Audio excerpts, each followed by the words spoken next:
जहाँ तेरा प्यार मिला है, मुझे हर बार मिला है। स्वर्ग से सुंदर सपनों से प्यारा है तेरा दरबार, जहाँ तेरा प्यार मिला है, मुझे हर बार मिला है। अब महाराज श्री से विनती करती हूँ कि अपनी मुखारविंद से हमें धर्म लाभ दे। नमोस्तु महाराज श्री, नमोस्तु महाराज श्री, नमोस्तु महाराज जी।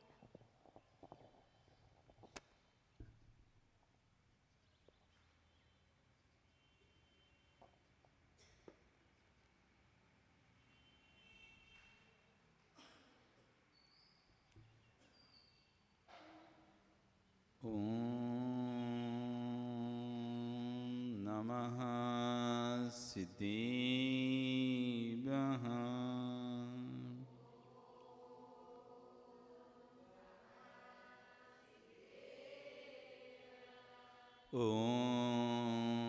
नमः सिद्धिभ्यः।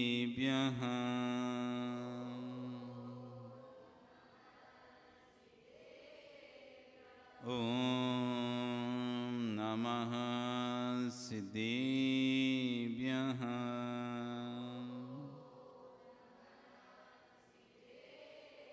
तिर्यणि खग्गिणाय रुत्तानि मोयसैरे सिरेणि बिहु आयरी राउ पसियो परवादिन्यो भव्य जीलोई। नमो अरिहंताणं नमो सिद्धाणं नमो आयरीयणं नमो वज्रायणं नमो लोये सविशाहुणं। बोलिए अनंत अनंत से परमेष्टि भगवानी की, आदिरम आदिनाथ भगवानी की, वर्तमान शासनिक महावीर भगवानी की, आचार्य कुंद कुंदेव स्वामी महाराज की, आचार्य गुरु विश्व सागर जी महाराज की, अहिंसा में विश्व धर्म की।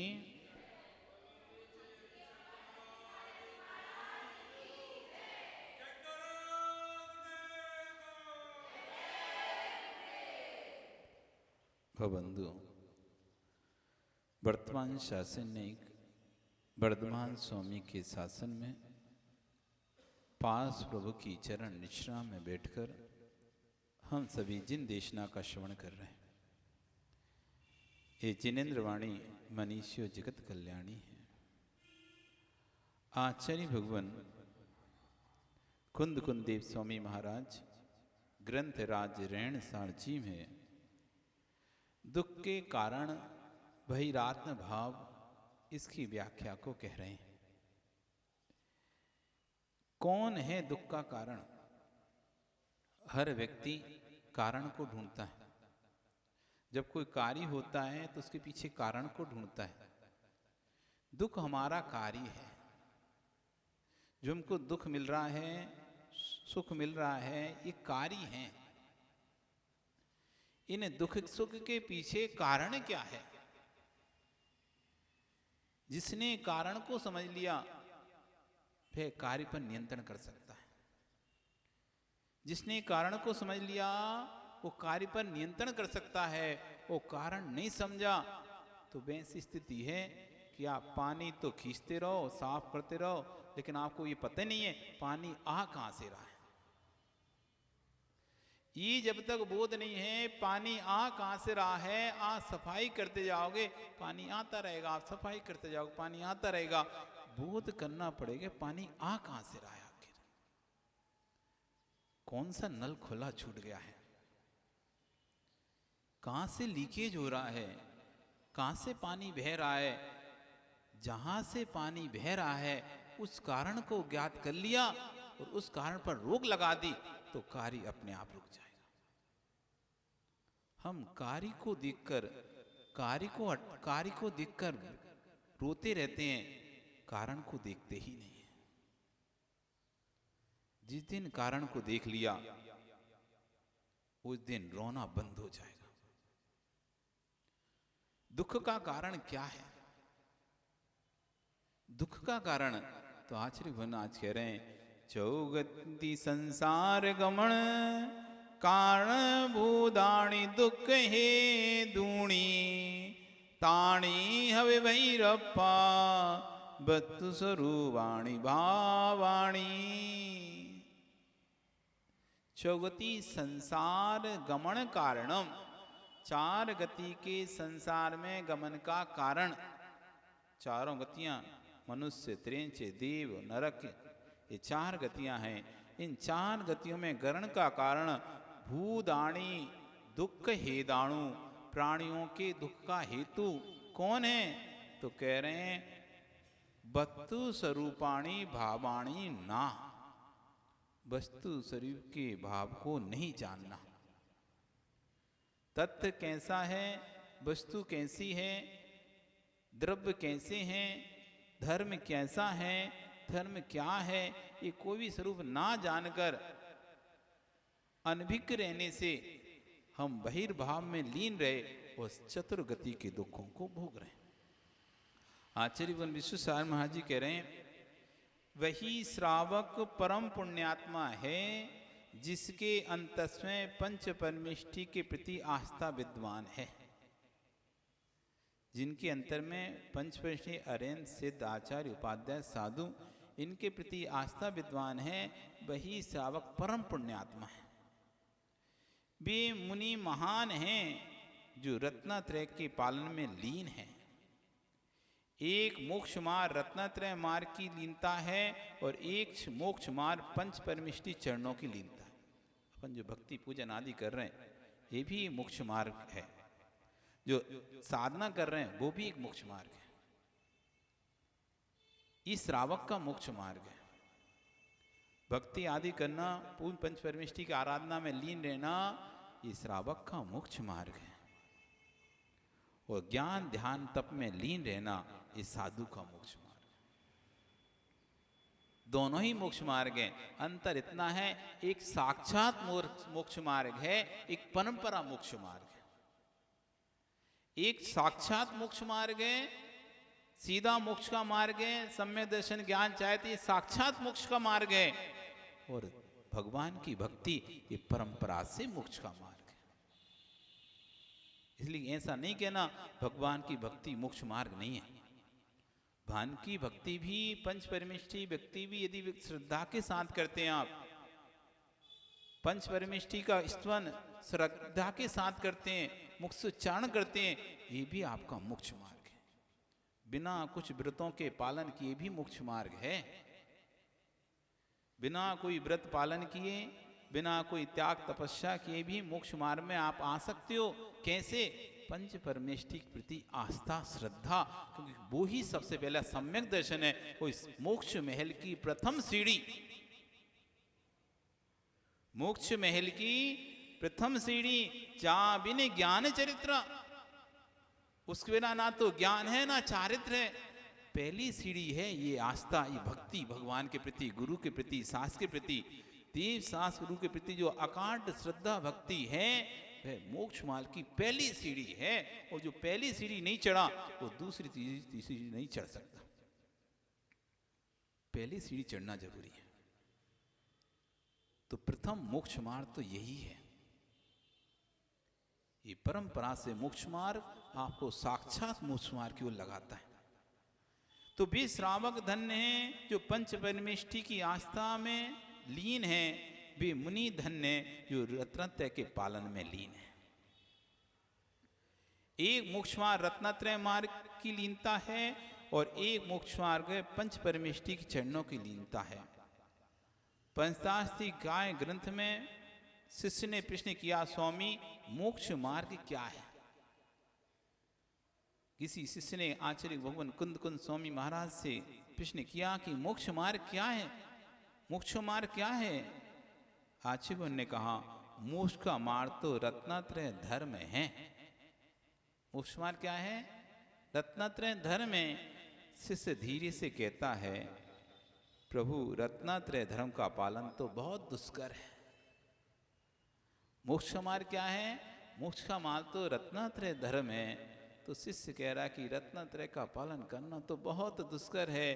गर्मी, सर्दी, बरसात को सहन करना, परिस्थितियों को सहन करना, शीत उष्ण परिस्थितियों को सहन करना, क्षुधा पिपासा परिस्थितियों को सहन करना, दंश मशक आदि परिस्थितियों को सहन करना, वो तो दुष्कर है, ये नहीं हो पाएगा। तो क्या फिर हम मोक्ष मार्ग में कभी नहीं आ सकते? मेरी सामर्थ्य नहीं है कि मैं मुनि जन सकूं। देह को संभाल लेना फिर भी सहज हो सकता है, लेकिन परिणामों को संभालना बहुत दुष्कर है। वो शिष्य बोल रहा है कि ये मार्ग तो बड़ा दुष्कर है, इस दुष्कर को मार्ग को पर चलने की मेरी सामर्थ्य नहीं है। शरीर को फिर भी संभाल लें, लेकिन परिणामों को संभाल पाना और बड़ा कठिन है। शरीर तो फिर भी संभल जाए, लेकिन परिणाम संभल के रख पाए, बड़ा दुष्कर है। मैं कैसी इस अवस्था में योगी बन सकता हूं? मेरे प्रश्न करने पर ग्रंथकर्ता कहते हैं साक्षात मार्ग तो रत्नात्रय धर्मी ही है। तो आचार्य भगवान क्या कह रहे हैं कि साक्षात मार्ग तो रत्नात्रय धर्म है। उस धर्म को पालने में यदि असमर्थ हो तो पंच परमेश्वर की आराधना करना यही गृहस्थों का मोक्ष मार्ग है। साक्षात मार्ग तो कौन सा है? रत्नात्रय ही मोक्ष मार्ग में यदि पालन नहीं कर पाए, असमर्थता दिखाएं, तो फिर कहते हैं पंच परमेश्वर की आराधना करना, श्रद्धा करना यही गृहस्थों का मोक्ष मार्ग है। इसलिए जब तक आप मुनि नहीं बन रहे, जब तक आरिकाएं नहीं बन रहे, जब तक संयम नहीं ले रहे, तब तक खूब भक्ति करो, इतनी भक्ति करो, इतनी भक्ति करो कि स्वर्ग के देव भी कहें कि मनुष्य लोक में यदि कोई भक्ति करता है तो उस व्यक्ति के जैसी देखो। स्वर्ग के देवता भी प्रशंसा करते हैं। देवाभी तमन्न संति दस्य धम्मे सयामणो, देवाभी तम नमस्सन्ति, देवता भी उस मनुष्य को नमस्कार करते हैं जस्य धम्मे सयामणो, जिसके मन में धर्म होता है, जिसके हृदय में गुरु के प्रति, प्रभु के प्रति, जिरवाणी के प्रति आस्था श्रद्धा होती है, देवता भी उसके चरणों में आकर नमस्कार करते हैं। जो मोक्ष मार्ग को प्राप्त हो चुके हैं, जो मोक्ष मार्ग में लगे हैं, ऐसे जीवों की उपासना करना ये गृहस्थों का मोक्ष मार्ग है। जो मोक्ष मार्ग को प्राप्त कर चुके हैं ऐसे भगवान, और जो मोक्ष मार्ग में लगे हैं ऐसे साधु, पंच परमेष्ठी हो गए, अरहंत सिद्ध मोक्ष मार्ग को प्राप्त कर चुके हैं। आचार्य उपाध्याय साधु मोक्ष मार्ग में लगे हैं। ऐसे पंच परमेष्ठियों की जो उपासना करता है वही गृहस्थों का मोक्ष मार्ग है। परंतु ध्यान रखना, साक्षात मार्ग निर्गंत मार्ग ही है। लेकिन साक्षात मार्ग क्या है? निर्गंत मार्ग ही है। तो फिर मुझे मोक्ष मार्गी क्यों कह रहे हो? शिष्य पूछता है, फिर आप गृहस्थों को मोक्ष मार्गी क्यों कह रहे? जब साक्षात मार्ग रत्नात्रय निर्गंत मार्ग है तो गृहस्थों को मोक्ष मार्गी कैसे? तो आचार्यगण कह रहे हैं नजदीक को भी वह संज्ञा प्राप्त हो जाती है, नजदीक को भी वही संज्ञा प्राप्त होती है जो पास वाले को संज्ञा होती है। जैसे आप कहते हो लास्ट लास्ट, लेकिन सेकंड लास्ट, उसको भी अंतिम संज्ञा प्राप्त है। दो व्यक्ति हैं तब भी आप कह रहे अंतिम, क्योंकि अंतिम के निकट है, वो भी अंतिम ही होता है। अंतिम के निकट होता है वो भी अंतिम होता है। आप जब राउंड फिगर दिखते हो तो यदि 50 रुपए 99 पैसे हो तो पूरा 61 ही कर देते हो, 51 ही कर देते हो। क्यों? ये 1 रुपए के निकट है, 1 रुपए के निकट है तो राउंड फिगर में वो 1 ही रुपए गिना आपने, 99 पैसे नहीं गिने, उसे 95 पैसे नहीं गिने, आपने सीधा क्या गिना? 1 रुपया। जबकि वो रुपया 1 रुपया नहीं बना था, अभी पैसा था, लेकिन रुपए के निकट था तो उसको भी पैसा कह दिया। ऐसी जो सच्चा गृहस्थ है, पंचपरमेष्ठी आस्था श्रद्धा में लीन है, वो मोक्ष मार्ग के निकट है, इसलिए उसे भी मोक्ष मार्गी कह देते हैं। साक्षात मोक्ष मार्ग तो क्या, निर्गंध मुद्रा रत्नात्रय धर्म है, फिर गृहस्थ मोक्ष मार्गी कैसे? उसके पास तो अभी रत्नात्रय धर्म है नहीं है, तो कह रहे रत्नात्रय धर्म के निकट है, वो आज नहीं तो कल उस धर्म को प्राप्त करेगा। यदि इसलिए द्रव्य निक्षेप से मोक्ष मार्गी, द्रव्य निक्षेप से मोक्ष मार्गी, जो कार्य होना है, नियत है, उसको वैसा कह देना। जैसे भगवान महावीर स्वामी ने कुंडलपुर में जन्म लिया, लिया था क्या? नहीं लिया। भगवान आदिनाथ ने कहां जन्म लिया? कहां लिया? अयोध्या में जन्म लिया। किसने जन्म लिया? आदिनाथ भगवान ने अयोध्या में जन्म लिया। सौरीपुर में नेमिनाथ भगवान ने जन्म लिया। चंपापुर में बांसपूज ने जन्म लिया। नहीं लिया क्या? बनारस में कौन है? नहीं लिया? नहीं लिया क्या? किसने जन्म लिया था? भगवान ने नहीं लिया। क्यों भगवान ने क्यों नहीं लिया? फिर बोलते थे ही लोग। क्या बोलते हो आप? बोलते क्या हो? पर आप क्या बोलते हो? क्यों आता है बोलने में? भगवान ने जन्म नहीं लिया तो फिर आप बोलते क्यों? भगवान का जन्म हो गया, भगवान गर्भ में आ गए, भगवान का निर्माण हो गया, भगवान का केवल ज्ञान हो गया, भगवान की दीक्षा हो गई, ऐसा नहीं बोलते क्या? बोलते हैं। क्यों बोलते हैं? द्रव्य निक्षेप से बोलते हैं, क्योंकि आगामी काल में उनको भगवान बनना है, उसी पर्याय में उनको भगवान बनना है, नियत है। तीर्थंकर प्रीति का बंध करके आए हैं, इसलिए हम कहते हैं भगवान गर्भ में आए, भगवान का जन्म हुआ, भगवान की दीक्षा हुई, भगवान का केवल ज्ञान हुआ, भगवान का मोक्ष हुआ। क्योंकि निकट उनकी जो पर्याय हैं, निकट पर्याय, नियत पर्याय हैं, इसलिए जो प्रकट होगी अर्यंत अवस्था, जब भगवान बनेंगे, जो अर्यंत अवस्था प्रकट होगी, तब उनकी भगवान संज्ञा प्रकट होगी। उस संज्ञा को पहले से ही हमने बोल दिया। ऐसी श्रावक को मोक्ष मार्गी क्यों बोला? इसलिए बोला यही श्रावक आगे जाके रत्नात्रय धर्म को पालन करेगा, रत्नात्रय मार्ग को प्राप्त करेगा, इसलिए ये मोक्ष मार्गी है। श्रावक भी मोक्ष मार्गी है, क्योंकि नजदीक को भी वह संज्ञा प्राप्त हो जाती है। रत्नात्रय धर्म मोक्ष मार्ग है। इस रत्नात्रय धर्म के नजदीक जो है पंच परमेष्ठी की श्रद्धा रूप जो परिणाम है, वे सम्यक दृष्टि जीव का सम्यक्त जन एक देश उपचार से मोक्ष मार्ग प्रारंभ हो गया। वहां एक देश प्रारंभ हो गया। तो रत्नात्रय में सम्यक दर्शन, सम्यक ज्ञान, सम्यक चाहे, तीन चीजें चाहिए होती हैं। उसकी श्रद्धा से सम्यक दर्शन उसका प्रकट हो गया, और जैसे ही सम्यक दर्शन प्रकट हुआ तो सम्यक ज्ञान प्रकट हो गया। पंच परमेष्ठी पर जैसी आस्था की तो सम्यक दर्शन प्रकट हुआ, उसका ज्ञान सम्यक ज्ञान हो गया। बस अब सम्यक चारित्र की जरूरत है उसे। दो तो उसके पास आ गए, सम्यक दर्शन हो गया, सम्यक ज्ञान हो गया, अब चाहिए क्या? चारित्र। बस चारित्र के नजदीक है। जिस दिन चारित्र ले लेगा उस दिन साक्षात मोक्ष मार्ग हो जाएगा। अभी परंपरा से मोक्ष मार्ग है, क्योंकि मोक्ष मार्ग के बहुत नजदीक पहुंच चुका है। उपचार से मोक्ष मार्ग उसका प्रारंभ हो गया है। कोई गरीब आदमी है, उसके पास मकान नहीं है, परंतु जीवन जीना है, उसे और मकान नहीं, परंतु जीवन जीना है, उसे और मकान नहीं है, धूप से बचे कैसे? ज्ञानी वह भी मार्ग खोज लेता है। जिसकी बहुत ऊंची बिल्डिंग है उसके पृष्ठ भाग तो होगा, और धूप से गरीब को बचना है तो मकान में तो नहीं पहुंच पाता, परंतु बड़ी बिल्डिंग की छाया में पीछे जरूर खड़ा हो जाता है। कोई गरीब व्यक्ति है, वो धूप तेज है, उसके पास मकान नहीं है, तो अब वो कैसे बचे? तो देखता है किसका बड़ा मकान है, किसका ऊंचा मकान है। जिसका ऊंचा मकान होता है उसकी छाया में आकर बैठ जाता है।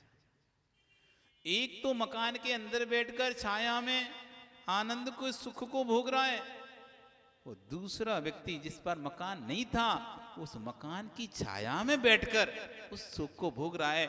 आचार्य यहाँ कहना चाहते हैं एक रत्नात्रय धारण करके मोक्ष के मार्ग का पालन कर रहा है और दूसरा उस रत्नात्रय मार्ग को पालन करने वाले की छाया में बैठकर रत्नात्रय का आनंद ले रहा है। एक घर में बैठकर छाया का आनंद ले रहा है, अब एक के पास घर नहीं है तो क्या करे वो दूसरे की घर में, बड़े घर की आड़ में बैठकर रत्नात्रय का छाया का आनंद ले रहा है। तो उसकी छाया में बैठकर दिन काट लेता है। आप भगा भी नहीं सकते हैं क्योंकि आपका मकान में नहीं परंतु आपकी छाया में अवश्य है।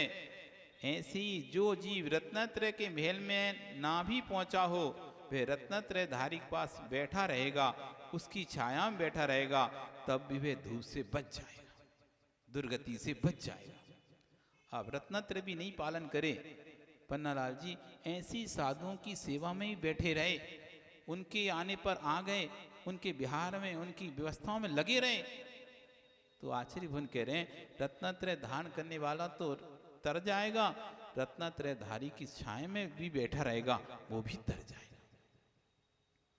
जो मकान में बैठा है वो तो धूप से बच ही रहा है, लेकिन वो जो मकान की छाया में भी बैठ रहा है वो भी धूप से भी बच रहा है। वह रत्नात्रय धारी के पास बैठेगा तो उसकी छाया में बैठा रहेगा तो वह भी धूप से बच जाएगा। जो तड़पते तड़पते मरने वाला था वह भवन की छाया में बैठकर मरने से बच जाएगा। बस मोक्षु इतना ध्यान रखना, अच्छा हो कि महल बना पाओ, नहीं बना पाओ तो जिनके महल बने हैं उनकी छाया में बैठ ही जाना। अच्छा तो यह है कि आप स्वयं रत्नात्रय धर्म को पालन करो, स्वयं मुनि बनो, स्वयं साधना करो। यदि स्वयं में सामर्थ्य नहीं है करने की तो जो साधना कर रहे हैं, जो रत्नात्रय को धारण करें, उनकी सेवा करो। या तो स्वयं धारण करो, बहुत अच्छी बात है। यदि स्वयं धारण नहीं कर पा रहे हैं तो जो धारण किए हैं उनकी सेवा भी करते रहोगे तो भी तुम दुर्गति से, नियम से बच जाओगे। आचार्य कुंद कुंद स्वामी रेणसार जी में कह रहे हैं भैरात्मा जीव को भी वस्तु पर श्रद्धा होती है, अंतरात्मा जीव को भी वस्तु पर श्रद्धा होती है। जब दोनों को वस्तु पर श्रद्धा है तो भैरात्मा अंतरात्मा कैसा? हाँ, श्रद्धा दोनों पे है। आपने सरौता देखा है, दो जीव जिससे सुपारी छील रहे हैं, एक अंतर्मात्मा एक भैरात्मा। एक सुपारी ठीक कर रहा है भगवान को चढ़ाने के लिए, दूसरा सुपारी ठीक कर रहा है खाने के लिए। किसी ने प्रश्न किया कि वस्तु पर श्रद्धा तो बहिरात्मा की भी होती है, अंतरात्मा की भी होती है, तो फिर अंतर क्या है बहिरात्मा और अंतरात्मा की श्रद्धा में? तो आचार्य भुवन कह रहे हैं एक सरौता है, उससे सुपारी काटी जा रही है, सीली जा रही है, एक भगवान के चरणों में विधान में चढ़ाने के लिए सुपारी को छील रहा है, वो एक खाने के लिए सुपारी को छील रहा है। छील दोनों ही एक साथ रहे हैं सुपारी को एक ही सरौते से, लेकिन फिर भी दोनों के भाव अलग अलग हैं। बस यही बहिरात्मा और अंतरात्मा की पहचान है। एक परिवार का धन संपत्ति का संचय कर रहा है सिर्फ इसलिए कि चलो थोड़ा बहुत धन है तो भगवान की भक्ति कर सकते हैं अच्छे से, इसलिए कर रहा है। एक धन का संचय कर रहा है, अच्छा ज़्यादा धन होगा, खूब अच्छी अच्छी गाड़ियाँ खरीदूंगा, खूब अच्छे अच्छे कपड़े खरीदूंगा, खूब भोगों में भोगूंगा, खूब जगह जगह घूमूंगा। धन तो दोनों ही संचय कर रहा है, धन तो दोनों ही संचय कर रहा है। एक इसलिए संचय कर रहा है, धन रहेगा तो अच्छे बड़े बड़े विधान करा दूंगा, अच्छे मंदिर बनवाऊंगा, अर्थी मूर्ति रखवाऊंगा, अच्छी भगवान की भक्ति करूंगा, भगवान के ऊपर छत्र चढ़ाऊंगा, चमन लगाऊंगा, सिंहासन दूंगा। धन ये भी कमा रहा है। और एक सोच रहा है अगर मेरे पास धन संपत्ति आ जाएगी, मैं बढ़िया गाड़ी खरीदूंगा, मकान खरीदूंगा, घर खरीदूंगा, अच्छे खूब नौकर चाकर लगाऊंगा, खूब नए नए कपड़े पहनूंगा, रोज होटल में खाऊंगा। धन दोनों संचय कर रहे थे, लेकिन धन संचय की परिणति दोनों की भिन्न भिन्न है। जो बहिरात्मा है वो भोगों के लिए संचय को प्राप्त होता है।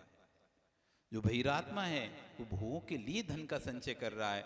जो अंतरात्मा है वो योगों के लिए धन का संचय कर रहा है। इस संपत्ति से, इस धन से मैं पुण्य कार्य करूंगा और फिर एक दिन रत्नत्रय मोक्ष मार्ग को प्राप्त करूंगा। दोनों ही सुपारी को जानते हैं कि सुपारी है, दोनों को सुपारी पर आस्था है, दोनों सरौता को जानते हैं कि सरौता सुपारी को छीलता है, परंतु एक का सुपारी सरौता को जानना बंध का कारण है और दूसरे का निर्बंध का कारण है। जबकि वस्तु का श्रद्धान दोनों को है, क्योंकि श्रद्धान और अश्रद्धान दोनों वस्तु पर होता है। मित्र कौन होगा? व्यक्ति होगा तभी तो मित्र होगा, व्यक्ति होगा तभी तो शत्रु होगा। कोई मित्र है, कोई शत्रु। जब कोई व्यक्ति होगा तो कोई मित्र होगा, कोई शत्रु होगा। तो कोई वस्तु होगी तभी तो श्रद्धा और अश्रद्धान होगा। व्यक्ति मित्र वस्तु होगा, अवस्तु ना मित्र है ना शत्रु है। कोई ना कोई व्यक्ति मित्र और शत्रु, यदि हम कहते मित्र है एक शत्रु है, मतलब कोई ना कोई वस्तु है जिसे मित्र संज्ञा दी गई है, कोई ना कोई वस्तु है जिसे शत्रु संज्ञा दी गई है। अवस्तु को कोई संज्ञा नहीं मिलती, अवस्तु कोई संज्ञा नहीं मिलती। श्रद्धा अश्रद्धा, श्रद्धा शब्द है मतलब कोई वस्तु है, अश्रद्धा शब्द है मतलब कोई वस्तु है। मिथ्या दृष्टि भी वस्तु को जानता है, सम्यक दृष्टि भी वस्तु को जानता है, परंतु मिथ्या दृष्टि वस्तु को विपरीत रूप से जानता है, सम्यक दृष्टि वस्तु को सम्यक रूप से जानता है। जंगल में कहीं जैन प्रतिमा रखी हो, बरेदी भी जानता है कि जैन प्रतिमा है। वह कहेगा कि हमें जंगल में आपके भगवान देखे। ज्ञानियों अपने भगवान बना लेता तो सम्यक दृष्टि हो जाता। भगवान तो उसने भी देखे, उस व्यक्ति को भगवान का ज्ञान है कि नहीं है, लेकिन अपने भगवान नहीं है, उसे इतना पता है। एक चरवाहे ने जंगल में चरा रहा था और उसने जैन भगवान देखे, तो देखकर वो आपके पास आए, सेठ जी मैंने जंगल में आपके भगवान देखे, मैंने जंगल में आपके भगवान देखे। तो आश्चर्य भवन करे, भगवान आपके भगवान देखो। ज्ञानी यदि वो भगवान बना लेता अपने तो वो सम्यक दृष्टि हो जाता। उसको भगवान का ज्ञान था, लेकिन ये श्रद्धा नहीं था, ये भगवान सबके हैं। लगता है कुंद स्वामी महाराज ने 2 गाथाएं लिखी, इसी दृष्टि से लिखी। वस्तु को जानने वाले व्यक्ति जगत में अनंत हैं, परंतु वस्तु की वस्तुता को, वस्तु स्वरूप को समझने वाले अंगुलियों पर गिनने लायक हैं। वस्तु के ज्ञान में सम्यकपना नहीं है, वस्तु के ज्ञान में मिथ्यापना नहीं है, वस्तु के ज्ञान के साथ वस्तु के सिद्धांत में सम्यक और मिथ्यापना है। वस्तु को जानने में सम्यकपना नहीं है, वस्तु को समझने में सम्यकपना नहीं है। आप कहीं जा रहे हैं, जाते जाते कोई मंदिर दिखाई देगा आपको, आप उसे देख रहे हैं तो कोई, अरे आप तो सम्यक दृष्टि इधर मंदिर खड़े होकर क्या देख रहे हो दूसरी जगह। जानने में सम्यक मिथ्यात्पना नहीं है, जानने में सम्यक मिथ्यात्पना नहीं है, जानकर उस पर श्रद्धान करने में मिथ्यात्पना है। ज्ञान में मिथ्यात्पना नहीं है। देव शास्त्र गुरु को मानना, सच्चे शास्त्र को पढ़ना। यदि आप दूसरे दर्शन के शास्त्र को पढ़ रहे हो तो कोई आप तो मिथ्या दृष्टि हो, कभी तुम तो पढ़ रहे हो दूसरे दर्शन के साथ। अरे दूसरे दर्शन के शास्त्र इसको जान रहे हैं, उनमें क्या लिखा हुआ है, कैसे उन्होंने अपनी बात को पुष्ट किया है। जानेंगे नहीं तो फिर उनका खंडन कैसे करेंगे। बिन जानने से दोष गुणन को कैसे तजी गई है। किसी का यदि आपको खंडन भी करना है तो पहले उसके बारे में जानना पड़ेगा। आपको किसी का निषेध करना है तो पहले उसके बारे में जानना पड़ेगा। यदि नहीं जानोगे तो निषेध कैसे करोगे। इसलिए जानने से मिथ्यात्व नहीं होता। कोई कहे अरे वो तो उस मंदिर गया था तो अब तो मिथ्या दृष्टि हो गया।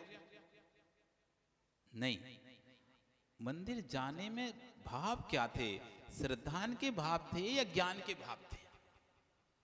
हम कहीं स्थान पर जाते हैं, बहुत लोगों के प्रश्न होते हैं। आगम में कहा है कि अनायतन और आयतन और अनायतन। आयतन हो गए देवशास्त्र गुरु, अनायतन मिथ्यात कुदेव कुरु कुशास्त्र। तो हम दूसरों के मंदिर में जा सकते ही नहीं जा सकते, दूसरों के मंदिर में जा सकते ही नहीं जा सकते। कहीं घूमने जाते हैं तो दर्शनीय स्थल देखने जा सकते ही नहीं जा सकते।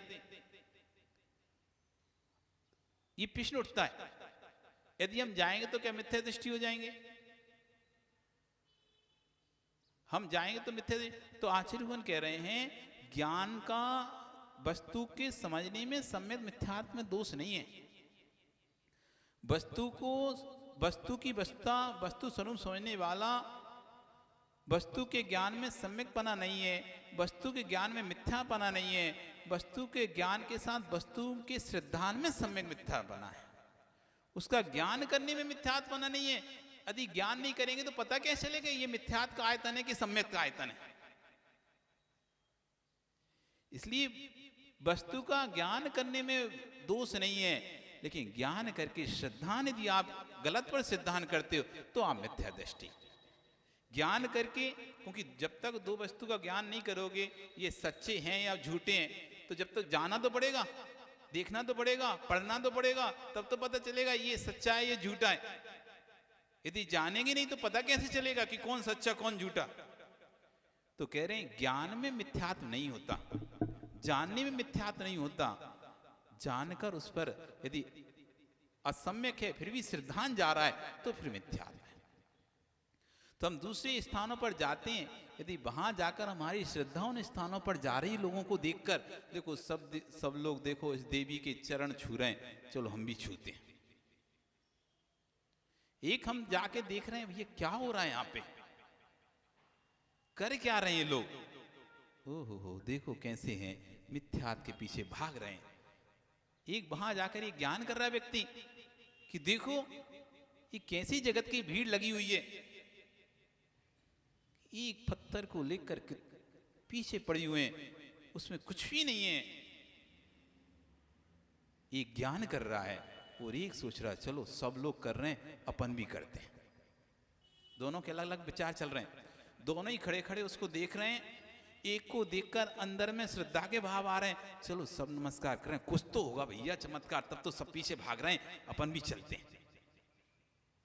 तो एक दिख रहा है अरे देखो कैसे मिथ्यात्व का बोलबाला जगत में है, सम्यक के आयतनों पर तो देखने की भीड़, देखने वाले लोग हैं नहीं है, सम्यक के आयतनों को तो पूजने वाले लोग हैं नहीं है, वो मिथ्यात्व के आयतनों पर देखो कैसी लंबी भीड़ लगी हुई है। ये ज्ञान कर रहा है, ज्ञान कर रहा है। इसलिए लोग तुरंत बोल देते हैं अरे वो उधर गया अब तो मिथ्या दृष्टि, तुम तो बड़े सम्यक दृष्टि, तुम उधर कैसे चले गए? तो आचार्य वन यहाँ पे कह रहे हैं ज्ञान से सम्यक मिथ्यात्व नहीं होता, श्रद्धान से सम्यक मिथ्यात्व होता है। जब हम अपने अंतरंग में उस स्थान के प्रति श्रद्धान लेके आते हैं, ओहो ये तो देवता है, इसके तो नमस्कार करना चाहिए, इसको तो पूजना चाहिए, इसको तो प्रणाम करना चाहिए, ऐसा जब भाव आता है हमारे अंदर तब जाकर मिथ्यात्व होता है। और से भी देखने गए कि देखो ये वो मंदिर है जो कभी हमारा हुआ करता था, आज इन मिथ्या दृष्टियों ने इसको अपना बना लिया, आज इन मिथ्या दृष्टियों ने इसको अपना बना लिया। ये वही मंदिर है जो हमारा मंदिर था, ये वही स्थान है जहां पर भगवान आदिनाथ का जन्म हुआ था। तो जब हम किसी वस्तु का ज्ञान करते हैं, चाहे ग्रंथों का ज्ञान करें, चाहे गुरु का ज्ञान करें, चाहे शास्त्र का ज्ञान करें, जब ज्ञान के उद्देश्य से जाएंगे तब मिथ्यात्व नहीं होगा। यदि श्रद्धान के उद्देश्य से जाए गुरु कुदेव कुशास्त्र के प्रति तो मिथ्यात्व है। आप सर्व धर्म समाज सम्मेलन रखा है, उसमें सब समाज के साधु साधु आए, आप भी पहुंचे, तो कोई कह सकता है अरे आप तो अनायतन मतलब कुगुरु के पास चले गए। हम कुगुरु के पास नहीं गए, हम ये देखना चाह रहे थे कि इन लोगों की सोच कैसी है। हम उन पर श्रद्धा नहीं कर रहे, हम उनके देखना चाहते हैं ये लोग किस तरह से वस्तु स्वरूप को समझते हैं, इनका वस्तु स्वरूप को जानने का तरीका क्या है, कहां पर ये भटक जाते हैं। चले तो हमारे साथ थे, बात तो अहिंसा की हमारे साथ की थी, बात तो कह रहे थे अहिंसा अहिंसा अहिंसा, लेकिन कहां जाकर इनकी अहिंसा विलय हो जाती है। जीवों की रक्षा करो, जीवों की रक्षा करो, बात तो यहाँ से चालू हुई। हम भी जीवों की रक्षा करने का बोल रहे थे, ये भी जीवों की रक्षा करने का बोल रहे हैं, लेकिन आगे जाकर ये जीवों की रक्षा की जगह हिंसा में कहाँ मुड़ गए। इन्होंने सिर्फ पंचेंद्रीय जीव को ही जीव समझा है, इन्होंने सिर्फ पंचेंद्रीय जीव को ही जीव समझा है। एक इंद्रिय की इनको एक इंद्रिय में जीव दिखता ही नहीं है, इनको 2 इंद्रिय 3 इंद्रिय 4 इंद्रिय में जीव दिख ही नहीं रहा, नहीं सिर्फ पंच इंद्रिय जीव में जीव दिख रहा है। किसी को सिर्फ इंसानों में ही जीव दिख रहा है, बस वे चूहों को, बिल्ली को, मेढक को, मछली को, सबको मार रहे हैं, उनमें उन्हें जीव नहीं दिख रहा। बात कर रहे हैं अहिंसा की, पर उनकी जीव की समझने की कैटेगरी इतनी है, बस इंसानों को जीव मार रहे हैं, इंसानों को मत मारो, उनकी अहिंसा इतनी है। पर मुर्गी को खा जाओ, मछली को खा जाओ, बौद्ध भिक्षु का क्या है, वो भी अहिंसा की बात करते हैं, लेकिन मछली खा जाते हैं, मांस खा जाएंगे। हम ज्ञान कर रहे हैं कि चले हमारे साथ अहिंसा के नाम पर थे, लेकिन ये लोग कहां भटक गए। तो ज्ञान करने में मिथ्यात्व नहीं है, ज्ञान के बाद उस पर श्रद्धा नहीं, गलत है और हमारा श्रद्धा उस पर जा रहा है, तो फिर हम जरूर मिथ्या दृष्टि हो गए। जब तक ज्ञान हो रहा है तब तक मिथ्यात्व नहीं, और ज्ञान होने के बाद यदि असम्यक है, उसके ऊपर श्रद्धा जा रहा है, तो मिथ्यात्व है। यदि कमजोर हो तो फिर मत जाओ कहीं भी। जैसे कहते हैं कमजोर दिल वाले ये फिल्म ना देखें, कमजोर दिल वाले ये सीन ना देखें। मतलब हॉरर कोई डरावना सीन होता है ना, तो क्यों डिस्ट्रैक्शन करते हैं, देखने के लिए मना नहीं है। देखकर यदि आप अपने आप पर कंट्रोल रख सको तो खूब देखो, यदि आप डरो नहीं, अटैक मटैक नहीं आए तो खूब देखो, मना नहीं है। लेकिन यदि अटैक मटैक आ जाए तो भैया मत देखो, इससे अच्छा रहने दो। ऐसी दूसरे आयतनों पर जाने के आप इतने अंदर से दृढ़ हो, हम दूसरे के आयतन पर जाएंगे, देखेंगे, तब भी अपने भगवान के प्रति अश्रद्धा के भाव नहीं लाएंगे, उनके प्रति श्रद्धा ही रहेगी, दूसरे के प्रति कभी श्रद्धा नहीं लाएंगे, तो चले जाओ। यदि तुम भटक सकते हो तो भैया ऐसे घर में रहो, मत जाओ कहीं। मना इसलिए करते हैं कि तुम कमजोर हो, वहां पर भीड़ देखोगे, वहां पर लोगों को देखोगे, तो तुम्हारी से चलो हम भी एक लड्डू चढ़ाया है, हम भी एक अगरबत्ती लगाया है। इसलिए तुमसे मना करते हैं, कुदेव कुगुर कुसास के पास मत जाओ, कुआयतनों के पास नहीं जाओ, अनायतनों के पास मत जाओ, क्योंकि तुम कमजोर हो। वहां पर चमत्कार देखोगे, भीड़ देखोगे, तो तुम्हारा मन भी हो जाएगा चलो एक अगरबत्ती मैं भी लगा दूं। यदि अंदर से दृढ़ हो, आस्था से भरी हुए हो, श्रद्धा से भरी हुए हो, और कोई भी तुम्हें डगमगा नहीं सकता, फिर तुम किसी भी अनायतन के पास चल जाओ, आप मिथ्या दृष्टि नहीं खिलाओगे। ये तथ्य ये समझना पड़ेगा लोगों को। इस तथ्य समझ नहीं पाते, इसलिए तुरंत बोलने लगते हैं कुछ भी। यदि स्वयं में कमजोरी है तो देव शास्त्र के अलावा कहीं नहीं जाओ। स्वयं के अंदर इतनी सामर्थ्य है, देव शास्त्र के अलावा कहीं आपकी श्रद्धा जा ही नहीं सकती। फिर आप सबका ज्ञान करो। हमारे आगम में आक्षेपणी, विक्षेपणी, संवेदनी, निर्वेदनी 4 कथाएं हैं। आक्षेपणी विक्षेपणी कथा ये परमत खंडन स्वयंमत मंडन की कथाएं होती हैं। उसमें मतलब परमतों के ग्रंथों को पढ़ना है, आपको दूसरों के संप्रदाय के ग्रंथों को पढ़ना है और पढ़कर देखना है कि कैसे वो हमारे मत का खंडन करते हैं और हम उनके मत का कैसे खंडन कर सकते हैं। तो आचार्य जब इन ग्रंथों को उन्हीं को पढ़ाते हैं जो व्यक्ति मजबूत होता है भगवान के प्रति, जिसकी क्योंकि उनके पास भी बहुत बारीक बारीक तर्क होते हैं, ऐसे ऐसे सूक्ष्म तर्क होते हैं।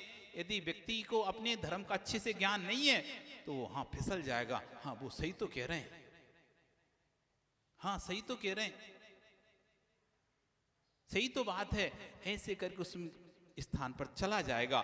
इसलिए आक्षेपणी विक्षेपणी जो कथाएं हैं, आक्षेप विक्षेपणी कथाओं के जो ग्रंथ हैं, वो उन्हीं साधुओं को पढ़ाया जाता है, उन्हीं श्रावक को पढ़ाए जाते हैं जिनकी अकाट श्रद्धा धर्म के प्रति होती है, अथवा जिनने अच्छी तरह से जैन धर्म को अच्छी तरह से पढ़ चुके हैं। वही तो पढ़ने गए थे अकलंक निकलंक स्वामी। जैन धर्म के ग्रंथों को पढ़ने के बाद क्या वो मिथ्या दृष्टि हो गए क्या? बौद्ध दर्शन को पढ़ रहे थे वो नालंदा यूनिवर्सिटी में, जैन दर्शन तो नहीं पढ़ रहे थे वो, जैन दर्शन तो उनको पूरा अच्छी तरह से हो गया था। वो नालंदा यूनिवर्सिटी में जाकर बौद्ध दर्शन को पढ़ रहे थे। बौद्ध दर्शन के पढ़ने से वो मिथ्या दृष्टि नहीं थी, शुद्ध सम्यक दृष्टि थे। दोनों पढ़ रहे थे, किस लिए पढ़ रहे थे? ज्ञान करने के लिए पढ़ रहे थे कि यदि हम इनके दर्शन को नहीं पढ़ेंगे फिर अपने दर्शन की प्रस्तुति करेंगे कैसे, इस दर्शन का खंडन करेंगे कैसे? ज्ञान के लिए परमत के ग्रंथों को पढ़ रहे हैं। तो परमत के ग्रंथों को पढ़ने से कोई कहे अरे तो कुछ शास्त्रों को पढ़ रहे हैं, तो कुछ शास्त्रों को पढ़ने से तो मिथ्या दृष्टि हो गए, क्योंकि आगम में लिखा है देव गुरु शास्त्र कुदेव गुरु कुशास्त्र को छोड़ो। तो कुशास्त्र को वहां पर वो पढ़ रहे हैं तो मिथ्या दृष्टि नहीं है, पढ़ते हुए वो सम्यक दृष्टि है, क्योंकि वो उसका पढ़ने का उनका उद्देश्य उसका ज्ञान करना है, ना कि उस दर्शन के ऊपर श्रद्धान करना है, उस दर्शन के ऊपर श्रद्धान करना। श्रद्धान नहीं था उनका, सिर्फ ज्ञान का उद्देश्य था। आचार्य समद्भव स्वामी दूसरे स्थान पर बैठकर लड्डू खा रहे हैं। उनको भस्म व्याधि रोग हो गया। गुरु से बोला कि अब मेरे को या तो समाधि दे तो क्या करें, ये रोग तो उनका समाधि नहीं, तुम एक काम करो अभी दीक्षा छोड़ो और अपना रोग का उपशमन करो, तो जहां पर प्रसाद आदि चढ़ता हो वहां जाओ, वहां खाओ, क्योंकि तुम्हारी रोग का एक ही समन है, खूब खाओगे तो मिटेगा। तो ऐसे बनारस में ऐसे स्थान पर गए जहां पर टनों से टन प्रसाद चढ़ता था। वो उसी भेष को बना लिए, पुजारी के भेष को बना लिए और उस स्थान पर जाकर राजा को कन्विंस किया कि देखो तुम जितना प्रसाद चढ़ाते हो ये तो सब पुजारी खा जाता है, पंडा खा जाता है, भगवान तो कुछ भी भोग नहीं लगता, पर मेरे पास एक ऐसी ताकत है मैं भगवान के पास डायरेक्ट आपका भोग पहुंचा सकता हूं पूरा। तो राजा कैसे हो सकता है? इतने सालों से पुजारी ये लोग इतने ही एक लड्डू ही चढ़ाते हैं, बाकी सब तो इनके पास ही जाता है। नहीं, आप यदि मुझे रखोगे मैं पूरा भगवान के पास पहुंचा दूंगा, और आपको लगे कि मैं खा जाऊंगा तो एक पुरुष के अंदर इतनी सामर्थ्य नहीं इतना सारा खा सके, ये तो हर व्यक्ति को पता है। वो राजा भी सोचता है हाँ कोई पुरुष इतना तो खा नहीं सकता कि ये सोचे कि ये खा जाएगा भगवान के नाम पे, इतना तो कोई खा ही नहीं सकता। तो निश्चित ये कह रहा है तो भगवान, तो उसने कहा अच्छा पक्का पहुंचा दोगे? हाँ तो पहुंचाओ, दिखाओ। तो एक शर्त है। क्या शर्त है?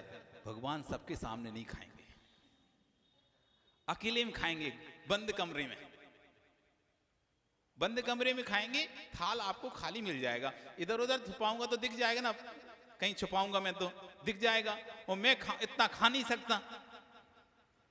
तो इसका मतलब इसे भगवान ही खाएंगे फिर, जब कहीं कुछ मिलेगा नहीं तुम्हें। तो राजा भी सोचता है ठीक है भैया, तो बड़ा थाल भर के रख दिया, गेट बंद किए, वो तो उस पत्थर के ऊपर बैठकर खुद अपने खा रहे। उनको तो भस्मक व्याधि रोग था, जितना खाएं सब भस्म पूरा खा गए। आधा घंटे में गेट खोला, इतना बड़ा का बड़ा लड्डू का थाल खाली। तो राजा को तो बड़ा आश्चर्य होगा, अरे कैसे हो सकता है, हो गया। अगले दिन से 2 थाल लाया। अब भगवान खा रहे हैं तो कोई वस्तु ऋषभ तुम लेके आओ, यदि हम उपयोग नहीं करें, तुम कहो जब महाराज उपयोग ही नहीं करते छोड़ो, इसी में काम चला लो, और तुम्हें पता चल जाए महाराज इसका उपयोग करते हैं, फिर तो तुम ज्यादा लेके आओगे कि चलो महाराज के उपयोग में आ रही भैया, ऐसे वैसे नहीं जा रहे। वैसे तुम 2 काजू लेके आओगे चढ़ाने मंदिर, क्यों? अरे पुजारी ले जाएगा। और तुम्हें पता चले महाराज जी को हार में चलेगा तो तुम 10 लेके आओगे। अब जब भगवान खाने ही लगे तो एक थाल क्या 4 थाल लेके आ गया। वो तो चाल लिया, अच्छी बात है। उसने कहा रखो अंदर, करो गेट बंद। गेट बंद करके दम दम दम दम दम फिर 4 के 4 खाली।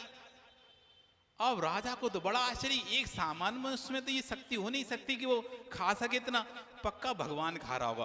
अब ऐसा विचार हो गया कि पूरे नगर के लोग अब थाल भर भर के, अब भगवान के नाम पे तो हर कोई, जैसे बीच में वो दूध पिए थे ना पत्थर तो सब तो पन्ना लाल अपने घर से दूध ले लेके आने लगे। नदी सी बह गई दूध की, कम पड़ गया दूध, 50 लीटर का दूध 200 रुपए लीटर हो गया। अब भैया पूरे नगर के लोग थाल भर भर के लेके आ रहे हैं, थाल भर भर के लेके आ रहे हैं, क्योंकि अब तो भगवान खा रहे हैं। अभी तक तो पुजारी खा रहा था, पंडित खा रहा था, तो मन नहीं होता था उसको देने का, इसलिए थोड़ा थोड़ा लेके आते थे। अब भगवान के लिए तो फिर खुला दरबार। अब सब नगर के लोग आने लगे और सब अपना प्रसाद रखने लगे। थोड़ी देर बाद खाली प्लेट ले जाएंगे, भगवान खा लेगा, और वो भी बंद करें और बस बैठ जाए गपर गपर गपर गपर। इतना इतना भोजन करें, वो व्याधि समाप्त होने लगी धीरे धीरे। जो उनका जो रोग था ना, भस्मक व्याधि, उसका एक ही उपचार था, जितना ज्यादा खाएंगे उतनी जल्दी ठीक होगा। अब वहां तो कुंटलों से प्रसाद आने लगा, वो खाने लगे वे तो। अब उनका रोग ठीक होने लगा, अब प्रसाद बचने लगा। अभी तक तो क्या था, कुछ बचता नहीं था, साफ हो जाता था, अब बचने लगा। अब बचने लगा तो लोग पूछते हैं बच क्यों रहा है हमारा? तो बोले भगवान तृप्त हो गए भगवान अब तुम्हारे भोजन से तृप्त हो गए। अब राजा को शंका हुई, कुछ तो गड़बड़ है। अभी तक सब भोग खत्म हो जाता था, अब सब भोग बच रहा है। तो एक व्यक्ति को वहां पर छीके में दुका दिया, करता है होता के अंदर देखें तो पता तो करें। अभी तक तो पता करने की सोची भी नहीं थी, क्योंकि बचता ही नहीं था, तो विश्वास ही ऐसा वो नहीं था शक कि भगवान नहीं खा रहा होगा। लेकिन अब बचने लगा, अब जरूर शक होने लगा, तो रख दिया, सीके में बिठा दिया। वो लड़का देख रहा है, दरवाजा बंद किया है समंतभद्र ने, और उसी पत्थर के ऊपर बैठकर खुद खा रहा है। और जब पेट भर गया तो सब साइड करके गेट खोल दिया। जैसे ही गेट खोला तो लड़का उसमें से निकला, उसने सारी जो घटना थी सबको बता दी। अब राजा को तो बहुत गुस्सा कि तुमने तो हमारे देव का अपमान कर दिया, खुद खाया तो खाया, उसके ऊपर बैठ के खाया। तब राजा ने कहा तुम इसको नमस्कार करो, अब तुमने अभिनय किया ना, अब नमस्कार करो इसका। तुमने इसको पैर रखकर तुम बैठे, अब इसको नमस्कार करो। तो संतभद्र स्वामी ने कहा मैं नमस्कार नहीं करूंगा, और यदि मैंने नमस्कार किया ये पत्थर फटकर 2 टुकड़े हो जाएगा। अब तो राजा को और वो अंदर लगा, ऐसे कैसे हो सकता है? इतनी दृढ़ता से कोई व्यक्ति कह रहा है नहीं तुम्हें तो करना पड़ेगा। तो उसका ठीक है, आप बनवा दो इसे अच्छे साकलों से। राजा ने बढ़िया साकलों से उसको बनवा दिया। जब संतभद्र स्वामी ने भगवान की भक्ति की, और भगवान की भक्ति करते करते जब चंदा प्रभु भगवान की भक्ति में लीन हुए, और जैसे ही चंदा प्रभु भगवान का पद पड़ा, चंद्र प्रभम चंद्र मरीच गौरम चंद्रम द्वितीयम जगती वेकांतम वंदे विवंदम महतामिसीन्द्रम जिनो जिनाजित कसाय बंद। और जैसे ही नमस्कार किया वो पत्थर फटकर 2 टुकड़े हो गए, और बीच में से चंदा प्रभु भगवान प्रकट हो गए। आज भी वो स्थान मौजूद है। आप सोचो, दूसरे स्थान पर दूसरी भेष धारण करने के बाद भी, दूसरे के यहां रहने के बाद भी श्रद्धा में कमी नहीं थी। श्रद्धा में किंचित भी कमी नहीं थी, तभी वे चंदा प्रभु भगवान को प्रकट कर पाए। इसलिए ज्ञान करने में मिथ्यात्व नहीं है, जानने में मिथ्यात्व नहीं है, श्रद्धा करने में मिथ्यात्व है। अपनी आस्था को भगवान के पास ले जाओ, फिर तुम कहीं भी रहो सम्यक दृष्टि ही रहोगे। अकाट आस्था तुम्हारे अंदर है, फिर तुम कहीं भी रहोगे, किसी भी क्षेत्र में रहोगे, किसी भी स्थान पर रहोगे, तब भी सम्यक दृष्टि ही रहोगे। और आस्था नहीं है तो भगवान के पास ही बैठोगे, तब भी मिथ्या दृष्टि ही रहोगे। यदि भगवान पर श्रद्धा नहीं है तो मंदिर में बैठे मिथ्या दृष्टि हो तुम, देवसास गुरु के चरणों में बैठी हुई भी तुम मिथ्या दृष्टि हो। और देवसास गुरु पर अकाट आस्था श्रद्धान है तो दुनिया के किसी भी कोने में रहोगे, कहीं भी चले जाओगे, कहीं भी रहोगे, तुम सम्यक दृष्टि ही रहोगे। इस बात को आचार्य भगवान कह रहे हैं कि वस्तु के ज्ञान में सम्यकपना नहीं है, वस्तु के ज्ञान में मिथ्यात्पना नहीं है, वस्तु के ज्ञान के साथ वस्तु के श्रद्धान में सम्यक मिथ्यात्पना है। क्या ऑटो रिक्शा वाले जैन मंदिर के नाम से किसी गली में नहीं लेके जाते हैं? ले जाते हैं। वे आपको जैन मंदिर के सामने खड़ा कर देगा, खड़ा रहेगा, परंतु झुकने के भाव नहीं बना पाएगा। जैन मंदिर का ज्ञान होने से जिन भक्त नहीं हो जाता, क्योंकि जिन भक्ति भीतर का विषय है। कितनी बार आप मंदिर में जा चुके, मुनियों के पास जा चुके, कितनी बार जिनवाणी सुन चुके, परंतु एक बार भी श्रद्धा नहीं जागी। यदि जाग गई होती तो पंचम काल में आने को मिलता ही नहीं, क्योंकि सम्यक दृष्टि तो सीधा स्वर्ग जाता है। पंचम काल में आए हैं तो इसका तात्पर्य है गए तो थे, परंतु प्रदर्शन की दृष्टि थी, दर्शन करने नहीं गए। हम गए तो थे लेकिन श्रद्धा से भरे हुए नहीं थे, इसलिए इस पंचम काल में आना पड़ गया। इसलिए अब आगे छठे काल में ना जाना पड़े तो अंतरंग में खूब देवसास गुरु की भक्ति करो, श्रद्धा करो। कोई कह के करवाए ये तो फिर गलत है, मतलब तुम्हारे अंदर आस्था नहीं है। जिसके अंदर जब भक्ति आस्था होती है ना, उसे कहने की जरूरत नहीं पड़ती, वो अपने आप, जैसे कहते ना मोर काले बादलों को देखकर स्वयं नाचने लगता है। मयूर जैसी काली घटा दिखती है, कोई उससे कहता नहीं कि नाचो, वो तो जैसी काली घटा दिखी और उसका मन मयूर खिल जाता है और उसका नृत्य आपको देखने मिल जाता है। ऐसी जिसके अंदर भक्ति होती है वो तो मौका ढूंढता है, जहां भी भक्ति का स्थान मिला और वहां पर वो तो शुरू कुछ नहीं, मन का मयूरा नाचे, मन का मयूरा। पंच परमेष्टि देखकर जिसका मन मयूर नाच उठे, वही सच्चा सम्यक दृष्टि। आपका समय हो गया, कल फिर आओगे, पर्या रही तो फिर चर्चा करेंगे। बोली भगवान महावीर स्वामी की। चलेंगे चिरवाणी स्तुति। जावाणी के ज्ञान ते सूझे लोगा लोग, सोवाणी मस्तके तो देते हूँ। हे जिन वाणी भारती तो है जपो दिन रैन, जो तेरा शरणा गहे सो पावे सुख चैन।